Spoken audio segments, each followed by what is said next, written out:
One of the things that I really love to do within my own art is to explore different kinds of textures, really try to come to terms and understand how different subject matter responds to different kinds of forms. So whether that be sort of insectoid kind of details and hairs and other features like lava perhaps, I'm interested in how to really get to grips and understand those different kind of textures and subject matter, and then I can apply it to my own chosen forms later on. If I really understand how it works, then I can apply it to anything. So I've decided that the sphere is really one of the best shapes to try and show how different textures can respond in different light conditions around different surfaces. Because if you're talking about a flat surface, well, you're going to be representing that in the front area, and then when it curves around the edges of different forms, then it works perfectly well with the sphere shape. And then it also will show you how different lighting effects can make a difference to the texture as well. So I'm going to explore all sorts of different textures within this series. This is just the first one.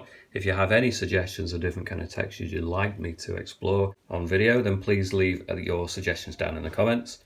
I've started with this template which I've created, and I'm going to make it available free on my Patreon page, my Patreon profile. There is a link for that down in the description if you want to go and download this as a template. It is actually on a layer separate from the background. So you'll be able to layer separate from the background. So you'll be able to, once you've got this downloadable layer, put it into your own Procreate document and use it as a template for your own work. So I'm going to provide that for free. There's no obligation to sign up for my Patreon, but obviously whilst you're over there, if you feel inspired to want to support me, then that's much appreciated too. So like I say, I'm going to, for each of my tutorials, probably start off with something very similar to this. It's not to say that this grid is going to be that noticeable in the end product. It just really helps remind you of the kind of the form that you're going for. Otherwise, if you just started off with a plain circle, just a line, I think it's easy to lose sight of the 3D form that you're trying to recreate. So I've got this grid and I'm going to create another layer on top of it, and that's where I'm going to start adding my information on top. But before I do that, I'm going to perhaps change the background to a different colour. I want something quite cool to contrast with the chosen subject matter today, which is going to be more like fire and lava. I have done a lava tutorial in the past, but it is a bit of a favourite of mine, and I think it'd be a really good one, a confident one that I really know what I'm doing with, just to kick off this new series of tutorials. So I've put it on quite a dark background colour, but I can still see the grid. And I believe on camera you can still see it too, just about. And it just needs to be there as a faint guide, really. Now, in terms of the colours that I'm going to use, I've created a palette here for my lava, and I'm going to leave the hexadecimal codes down in the description. So if you're not too sure what they are, if you go on Procreate, which is the app I'm using, into the palette section, into the value section rather, you'll notice there is a hexadecimal code box here. All you have to do is click on it, type in the number that I provided below, and that will correspond to all the different colours. You type in the number, press enter, and then it should select up here. And all you have to do then is sort of drag it into your own palette. If you're not sure how to use Procreate and you're really new to the program, well, I have created a overall guide to this app, and there is a link for that appearing on screen now. Okay, that being said, I'm going to begin on this particular tutorial. The first thing I'm going to do is I'm going to, on my layer, because I'm above the grid layer, I'm going to go to my first chosen colour. I'm going to use this colour to just start to fill in a lot of the details. Now actually what I'm going to do is I'm going to put it underneath the grid because I want to keep the grid in mind just for a time. Later on in the tutorial I'll get rid of the grid so you don't see it at all, or just move it lower down so it's not interfering with the rest of the piece. But just to begin with, I want to still leave the grid intact. I want to see it a little bit so it has an influence on what I'm doing. So in terms of the brushes I'm using, I'm just using I'm going to move it down to a medium airbrush for now. I tend to use the airbrushes quite a lot because the brush itself is not that apparent. So I'm not too worried about going all the way up to the edges. I'm just going to fill in the kind of general central area. I really don't need to go right to the edge on this. It's unlikely that much of this kind of yellow-white colour is going to appear on the edge. I'm more likely to have the kind of cooler colours on the very edge of it anyway.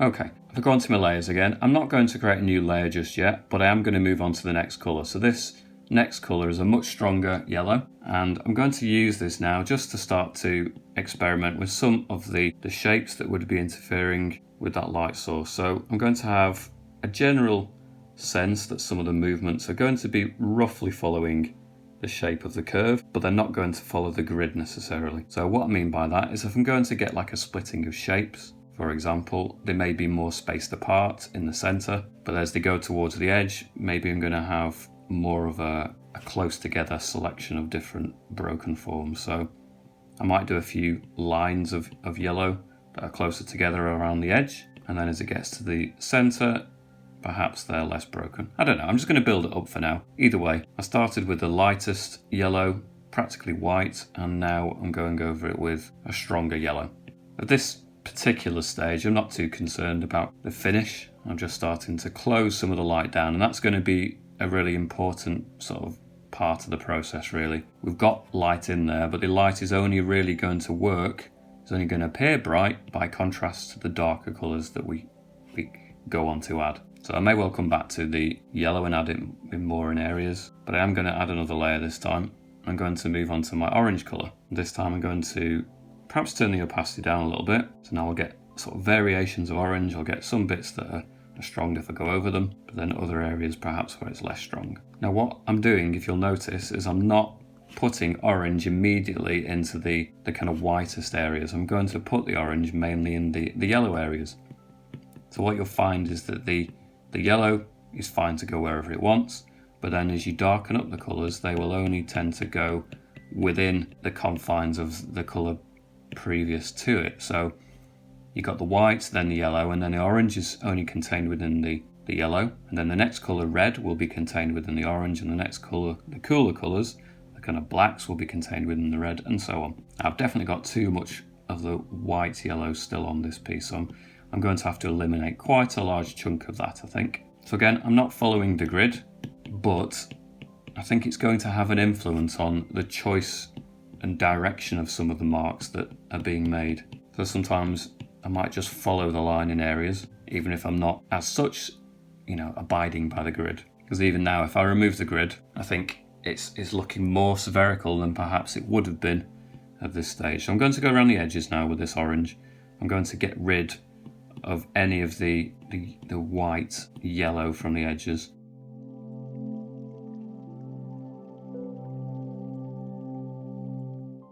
I don't mind if it goes over the edge of the template, because it's going to be like a molten lava, so there might be some bumps and bits that stick up, and that's not a problem at all. Again, this is not going to be a perfect sphere. It's not like I'm doing a bubble or like a metal sphere. If I was doing a shape like that, then I would have to be much stricter in terms of sticking to the edge of the sphere shape and the grid. But for this, it's more of an organic thing, so it's not going to be absolutely neat around the edges, and that's fine if I go over that line in that case. I think what I'm going to do, I've decided I'm going to really shut down the area on this side. I don't really want there to be any of the white remaining.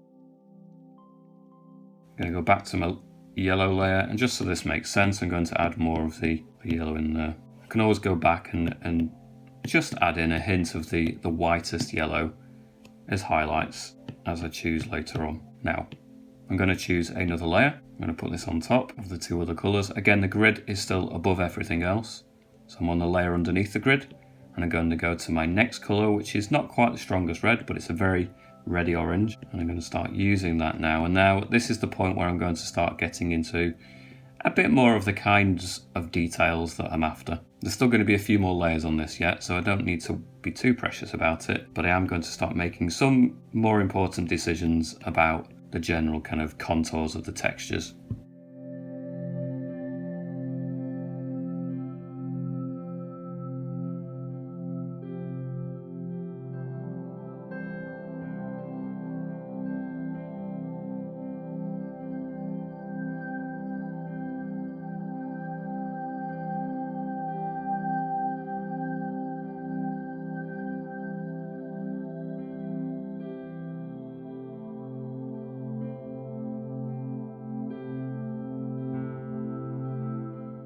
So again, I'm going to go onto the yellow layer, and because I've added some red here and I haven't really got it's surrounded by yellow. I'm just going back onto the background now. I think I may well just eliminate that whitest of the yellows. It was useful to begin with, but don't really want much of it showing at the end at all. So I'm just going to shut that down. I can always go back into that. Go back onto my red layer again. It seems to make a bit more sense when I'm adding some of this red. It's not surrounded by white anymore, it's surrounded by yellow.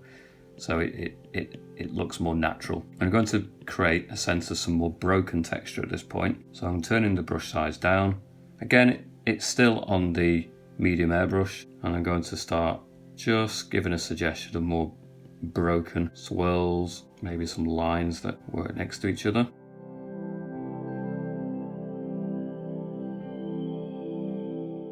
So if I wanted to, I could go back to the orange layer. I wanted to do some more subtle bits as well. So I'm just going to zoom in a bit more. Unlike some of my other tutorials, this is primarily about texture.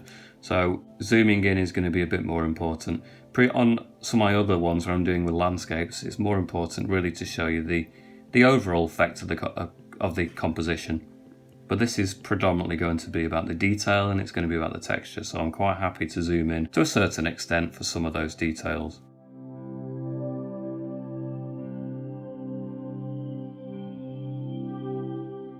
Okay, I've got a slight suggestion of some of the kind of effects that will be going off in there, but I'm going to move up here. I'm going to create another layer above that, again, still below the grid, but I'm going this layer, I'm going to go to my next chosen color, which is quite a strong, vibrant red this time. I'm going to start using this now to start picking out some really bold, some really clear forms within the mix. So it's quite abstract, as long as you kind of stick within the rules of the next darkest color is contained. It's like on a map system where you can see the height of mountains and it's sort of color coded. So as we get higher up here, it starts to cool down. I mean, it makes sense really. If you're going more towards the center of the actual lava, you're going to get white hot. Then as it cools down, it's going to go yellow, orange, red, dark red, and then sort of like the blacker colors. And then the lighter sort of blue colors is just the light that's going to bounce off the black from the sort of ambient surroundings. But at the moment, we've got moving away from the core, and as it moves away, higher and higher up, almost like a mountain system on the planet, then it's going to get darker. So if I do a darker shape within that, for example, and we've got deeper down here, lower down, higher up, so as we get a higher area on top of that, then we're going to get darker. So I'm not going to worry too much about the outer edges of this form. This is the area where you're going to see some of the difference between the yellow and the red. For the outer edges, we're going to have mainly black. So I'm not going to get too into the finer details around the edge. I'm just going to really focus some of the contrast between the red and the oranges and the yellows for this kind of more central area. So I'm going to create another layer on top and do exactly what I just said. So I'm going to move on to the darkest of the reds now. It's not quite the black, but it's a very dark red, and I'm going to start adding that as the next layer on top. Now I've done this in probably a more laborious process than I would do naturally. I think naturally, if it was a real painting that I was doing as part of a finished piece, I would probably go straight to some of the darkest colours in areas, and I wouldn't build it up as gradually. The reason I'm building it up as gradually as this is just to really demonstrate and give you an understanding of the kind of things that you have to consider. So I think if you understand the reason for the colour shifts, then it helps. But like I said, in this area, it's going to be a lot darker, so I can just start going straight to the darkest colour. You're not going to see any of this kind of colours coming through at all, really. So I don't mind taking this right to the very edge for most of this outer part of the form. If I wanted to later on decide that I wanted to create a bit of a gap running through, I can do that with the eraser tool and just eliminate some of the darkest tones, so that's not a problem. That is the beauty of working on layers, that you can always fix any mistakes, not a problem at all. Again, I'm not too bothered about the neatness of the edge because it's quite an organic subject.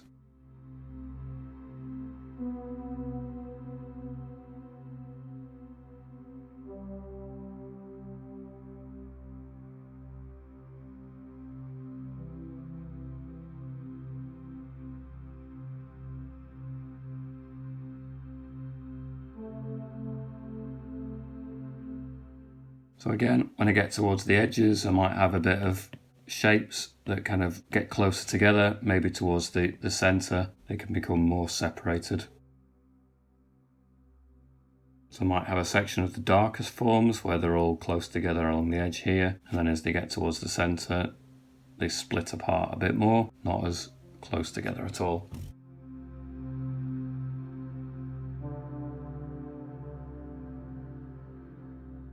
I'm going to create another layer. I'm going to go to the darkest of colors now. This is pretty much black. I'm going to start closing down some of these areas completely. And the only other color I'm going to add on top of a lot of these sections is going to be the bluest highlights there, reflecting off these and giving you a sense of the ambient lighting as well. I'm going to go back into this and add quite a lot of red. It's kind of like a quite laborious process. It's not a quick fix for this. And there's not one way of doing it. There are other ways that I could have perhaps suggested for this, but I think it's important to understand the stages. So I'm going to go back onto one of the earlier layers now. So the layer that's got red. So I'll go back to the corresponding red colour. And I can start to close down some of the areas here. So if I find there's an edge of a dark colour here and it seems to go straight to yellow, then I'm just using the red now to go into that area and just add a bit more of the red just to help the transition from the darkest colour through to the yellow and not have it change quite as abruptly as perhaps it is doing right at the moment.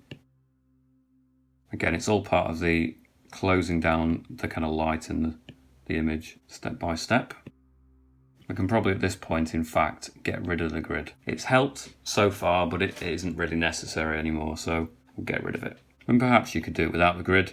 I do think for other tutorials that I'm going to be doing very soon, it's going to be a bit more essential. But for this one, I think it's more of an influence rather than something you absolutely need to use. But I think it's quite a useful thing anyway. Perhaps it just helps nudge you in the right direction a little bit better than you would do otherwise. So again, I'm just going around the edges of some of these, make sure I'm on the right layer. So I'm underneath the darkest layers, but I'm just going around some of the edges of these darkest forms, just to make sure that it transitions from the dark colour through to the yellow in the correct order, really, a bit more gradually. And I can also start adding some more broken texture as I go as well.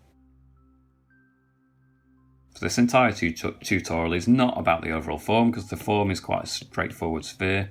It is about the detail and the textures, so this is the fun part where you can start having some broken sections, maybe some lines can follow, hug alongside some of the shapes that are there. So you might have a sense where, almost like rivers, where they start to flow into each other a little bit more. Remember, because it has been, or lava is a kind of fluid substance when it's red hot, or white hot.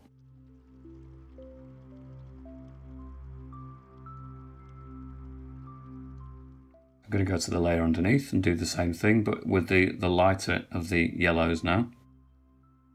Or the lighter of the oranges, rather.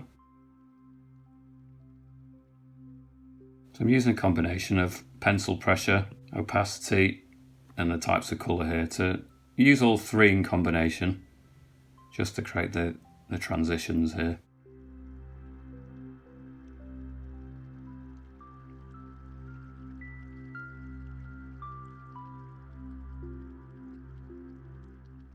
I'm going to go to the layer underneath with the lighter orange, this time the very lightest orange.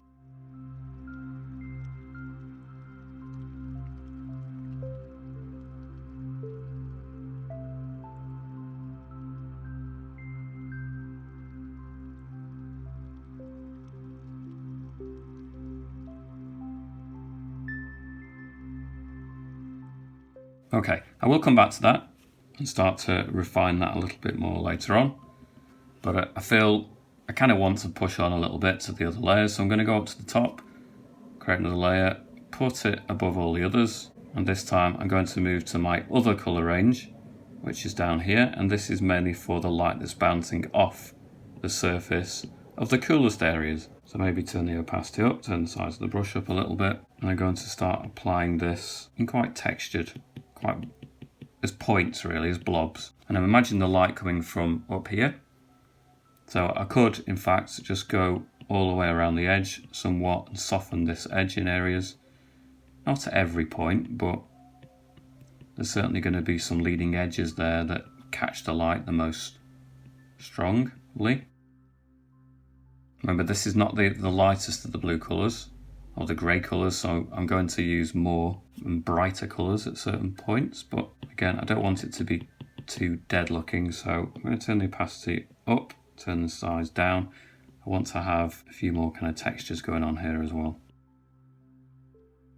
Again, remember that although this is cool, it will have at some point been molten and liquid form, so you might get some sort of swirls and lines that look like they've moved together at some point as well. So you may get some bands that seem to have swirled around together at the same time when they were red hot. And I may well do another secondary source, secondary light, emanating from another area here. So it's going to give a sense that there's light coming from all sides.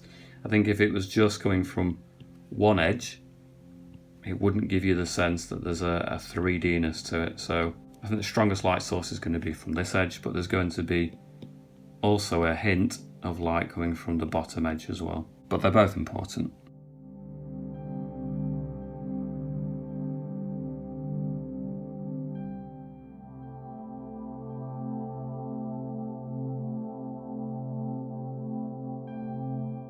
So I don't want to necessarily colour all of it in, and I want it fading so it's darkest around this area as well. So I'm going to mainly concentrate towards the edges and it gets brighter at the edges, but there's also going to be some bits that don't have any of that grey colour, or if they do, they have it a much more faded version. It's much more subtle. So I'll move on to one of the brighter greys now, and then you'll start to see that there's a difference between the more subtle greys and the sort of lighter colours. I mean, by the time I get to the the most bright version, there's going to be a really strong difference. So I'll just show you some of that on the edge there, and you can really see the contrast that's going to be. But we're building up to it more gradually. I mean, I could do this on different layers, and you can choose to do that if you want. It's not always necessary though. There's no particular technical advantage to doing it on different layers at this point, other than if you really mess up one of the layers, then at least you're not damaging the work that you've done prior to that point.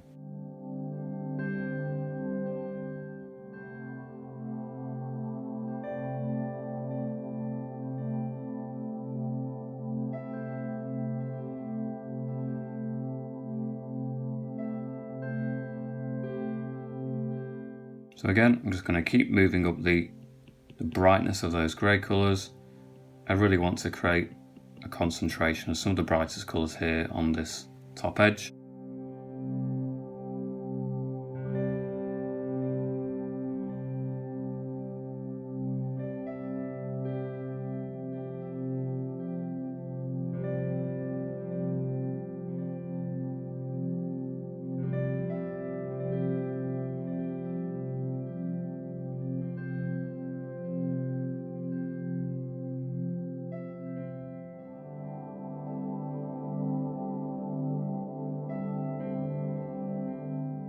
Again, continuing moving up the brightness, just to really, there will be some areas up here, like I was showing you earlier, that are going to be super reflecting the light source here. And really you can see the full range of effects now at this point, and it is just going to be a case of sharpening it up, adding some of the essential detail, making it look more polished. It really is something you could probably spend 10 hours on. I'm not going to spend that. I'm probably going to spend maybe an hour on this by the time I'm done. Maybe a touch longer, but it definitely is something that I could easily get more absorbed in and spend many hours on it. But for the sake of the demonstration, I'm not going to spend quite that long.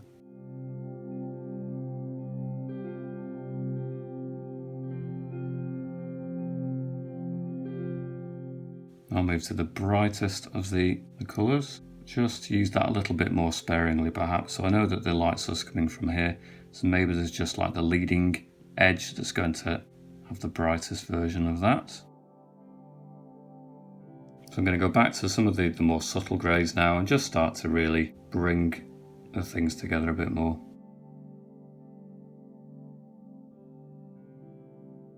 I think what I'd like to do on my blackest of layers here is perhaps just get rid of some of this area as well. Close it down a bit more.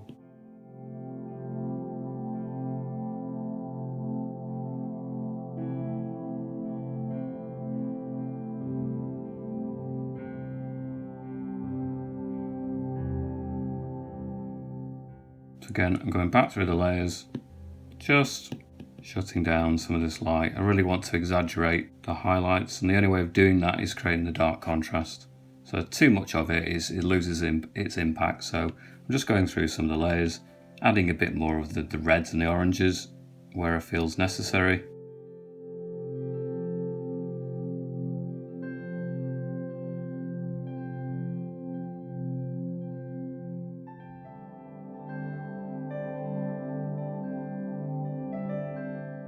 So you can see now, compared to the original beginnings of this, hardly any of the yellow still showing through. So I'm going to go back to the yellow now that I was using, and I'm going to turn it right to a small size brush. I think I'll create another layer for this actually, and I'll put it above all the others. And I'm just going to use this to really start refining, adding in some finer details in the yellow. So it's a combination. So you can draw some of the shapes with the red, but then you can quite happily go back in and use the brightest yellow to really bring out some of those highlights on top as well.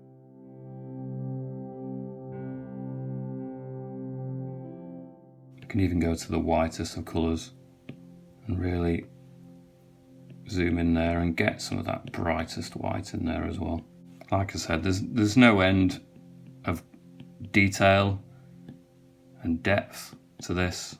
You could spend hours and hours and hours refining and polishing the effects of this, and trust me, I have done that in the past, but it's not always necessary. Sometimes if you're just after the overall effect, then you can achieve that with a bit more subtlety and some sort of rougher general hints, and sometimes that's enough.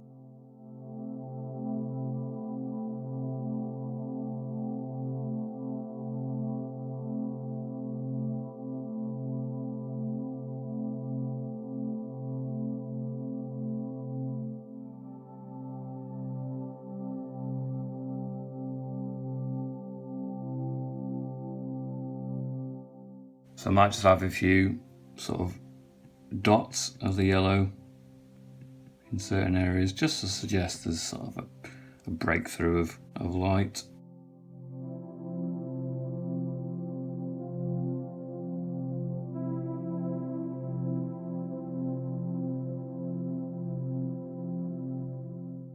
Again, I can do the same thing with the reds. There might be a bit of a channel that's forging through.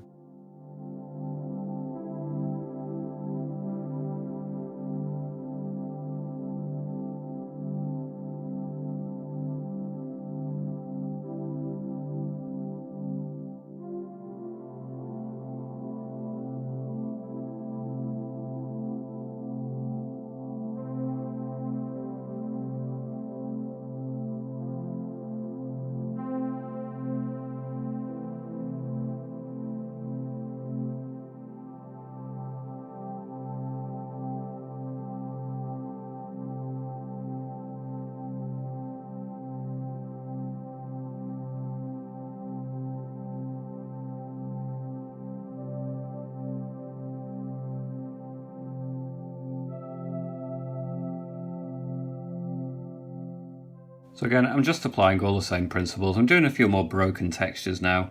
It really pays off to get into some of these finer details, because the overall effect may work, but actually your eye does look for some of these finer details. The broken small textures, even from a distance, really do have an impact. So I'm just going around and breaking some of these areas into smaller sections. So I'm taking this large sort of black area, and I'm just fragmenting it at the edges, so it's got some sort of broken bits that are coming off the edge. So that's the fragmenting really helps sell the illusion, I think. Again, it should transition, so it should go from the white to the yellow to the orange to the red to the dark red to the black kind of colours. So it shouldn't be that you get the black right next to the yellow too often. There should typically be a red in between, so I'm going to correct it just there.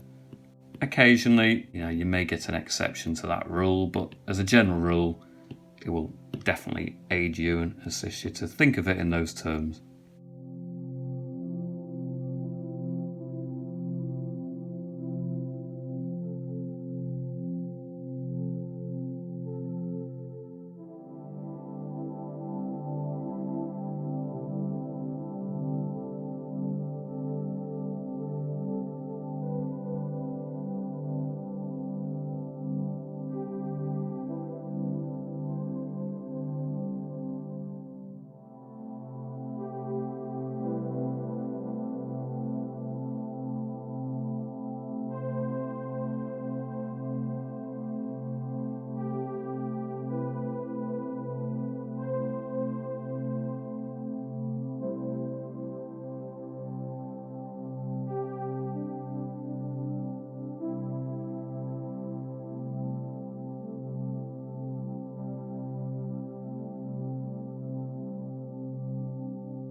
I'm just subduing some of the lighter grey colours. I feel like I've just a little bit gone over the top with some of that, so I'm just going to reduce the brightness a little bit and make it a little bit more subtle.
Okay, so looking through the different textured brushes, I found one that I'm going to use to some extent, and that's within the organic brushes, and it's the clay brush. So I'm going to go down to the sort of middle grey colour, and I'm just going to use it in areas here, rather than manually drawing on every little dot, which to be honest often I would do in my drawings.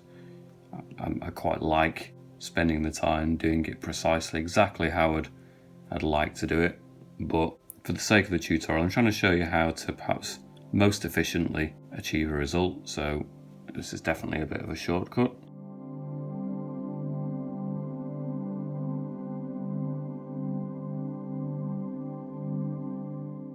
You can also add some of the darker greys in this texture.